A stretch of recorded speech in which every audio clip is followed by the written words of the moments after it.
A voice called his name, not once, not twice, but 3 times. And what he did next changed everything. There are moments in life that don't look important at first. Nothing dramatic happens, no loud noise, no sudden change in the world around you, just silence, stillness, and something you can't quite explain, but those are often the moments that change everything. This is one of those moments. The night a young boy named Samuel heard a voice and didn't recognize it. The temple was quiet that night. Ancient stone walls stood in the darkness, holding years of prayers, rituals, and silence within them. A small lamp flickered gently, casting soft light that barely pushed back the shadows. The air felt heavy, not empty, but filled with something unseen, something present, something waiting. Inside that temple lived Samuel, not a prophet, not yet, just a boy. Young, faithful, consistent. He served under the priest Eli, learning, observing, and doing the small tasks no one notices, lighting lamps, walking quiet halls, following instructions. His life was simple, predictable. Nothing about it suggested that something extraordinary was about to happen. That night began like every other night. Samuel lay down to rest, his body tired from the day. Beside him, a small oil lamp glowed softly. Its light danced against the walls, creating shadows that stretched and shifted with every flicker. The temple was completely still. No footsteps, no voices, no movement, just silence. The kind of silence that feels deep, the kind that makes you aware of every small sound, every breath, every heartbeat. And then, that silence broke. A voice called his name, softly, clearly. Samuel. His eyes opened immediately, not slowly, not lazily, instantly. His heart jumped. He sat up and looked around, trying to find where the sound came from.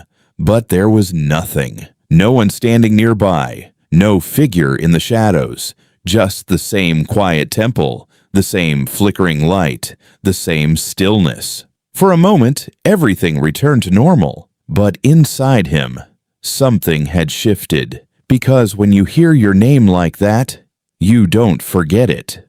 Without thinking too much about it, Samuel got up. He moved quickly through the dimly lit space, heading toward the only person he believed could have called him. It made sense. It had to be him.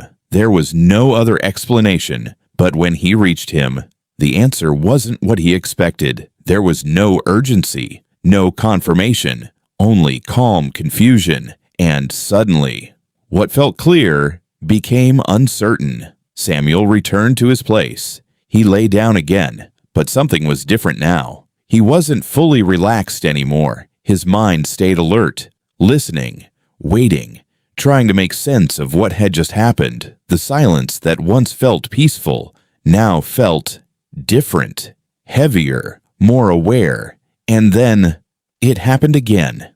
The same voice, the same call. Samuel. This time, there was no doubt. He had heard it again, clear, intentional, real. His body reacted faster now, his heart beating harder, because one time could be dismissed. But twice? That was something else. That was something you couldn't ignore. Moments like this are difficult, because they don't fit into what you understand. They sit in that space between logic and mystery, between what you can explain and what you can't. Samuel stood in that space, feeling something real, but not knowing what it meant, hearing something clear, but not knowing where it came from. He returned again, but now he wasn't the same as before. Something inside him was paying attention, more aware, more alert. The silence around him didn't feel empty anymore. It felt like something was about to happen. And then, for the third time, the voice came again. At this point, everything shifted, because repetition changes things. It removes doubt. It removes coincidence. It forces you to face what's in front of you. The voice wasn't random. It wasn't a mistake. It was intentional. And slowly, understanding began to form. This time, instead of reacting quickly, Samuel paused. Instead of rushing, he listened. The moment stretched. The silence deepened. And for the first time, he wasn't just hearing. He was paying attention. And when the voice came again, everything changed. It wasn't louder. It wasn't different. But Samuel was. He was ready now. Ready to respond differently. Ready to stop running. Ready to understand. In that quiet moment, he made a choice to listen, to respond, to open himself to what was happening. And in doing that, he stepped into something bigger than himself.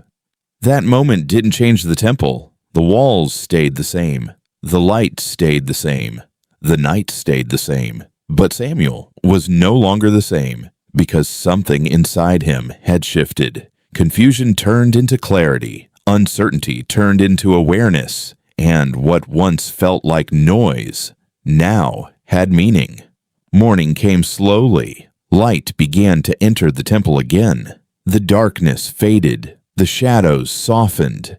Everything looked normal. But something invisible had changed. Something that couldn't be seen, but could be felt.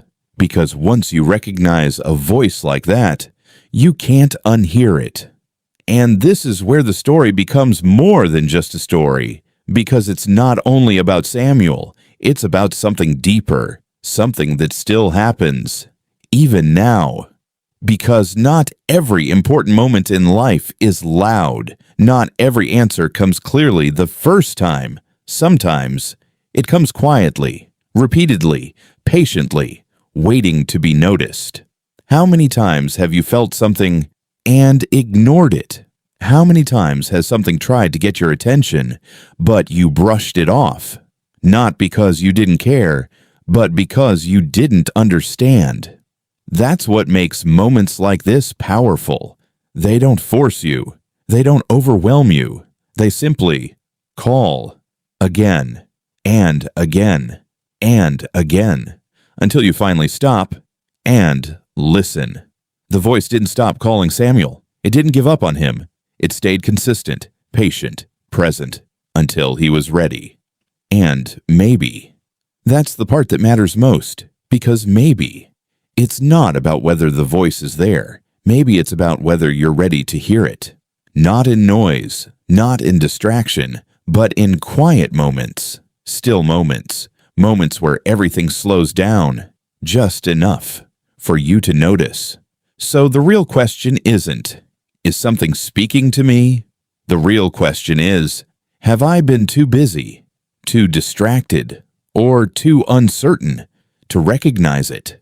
Because sometimes the answer you're looking for has already called your name more than once. And maybe right now is one of those moments, a moment to pause, a moment to reflect, a moment to stop running from noise and start listening to silence. Because in that silence, you might finally hear what's been there all along. If this message reached you, then don't ignore it. Take a moment, slow down, listen, and if you're ready, say it, even if it's just to yourself. I'm listening. If this message spoke to you, don't ignore it. Subscribe for more powerful stories like this, because the next one might be the one you've been waiting for. And comment below. I'm listening. Let that be your decision, starting now.